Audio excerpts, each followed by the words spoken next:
La soirée est organisée par Colchic, que j'ai l'honneur de représenter. On a invité donc Catherine Trottmann et Jean Hurlet, que nous avons le plaisir de voir s'exprimer. La vocation de cette soirée, c'est bien de vous donner la parole, vous, citoyens de Schiltigheim, qui êtes en forte demande d'information et d'expression. Je peux constater que M. Patrick Majewski et peut-être des gens de sa majorité sont présents. Ce sera l'occasion pour eux de vous écouter, je dis bien écouter. On les entend déjà assez beaucoup, on connaît leurs positions et arguments, et ils ont plusieurs sources de tribunes. J'essaierai donc d'être brève.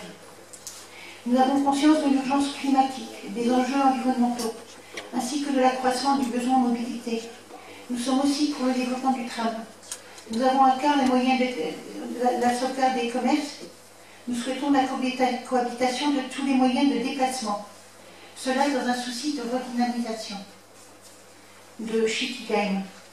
Arrêtant la logique de banlieusisation, de consécration en ville dortoir par l'Eurométropole.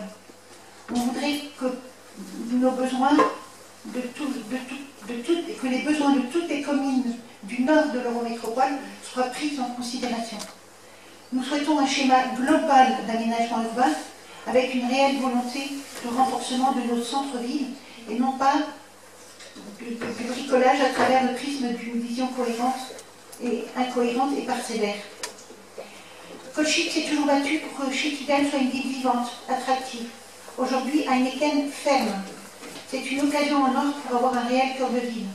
Plutôt que de tout ramener à Strasbourg, les techniciens du 7e étage du haut de la place de l'Étoile ignorent tout de la réalité de notre vie quotidienne.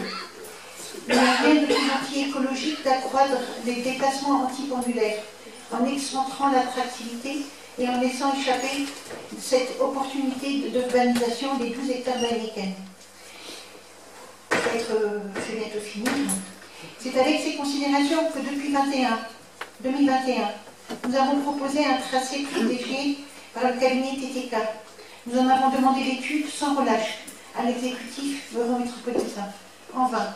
Ils ont balayé ça d'un coup et avec des prétextes fallacieux. Ce tracé a été refusé sous forme de procès. Aujourd'hui, nous disons oui à un tram utile, performant, inclusif. Catherine Trottmann vous le présentera. Celui de l'Eurométropole ne l'est pas. Nous sommes opposés à ce projet de tram présenté à l'enfant public, un projet qui n'est pas équitable territorialement, un projet précipité. Nous allons vous en donner des raisons lors de cette réunion d'information. Alors, le déroulé de la réunion sera suivant. Dany Moritz vous présentera le début du PowerPoint. Je finirai.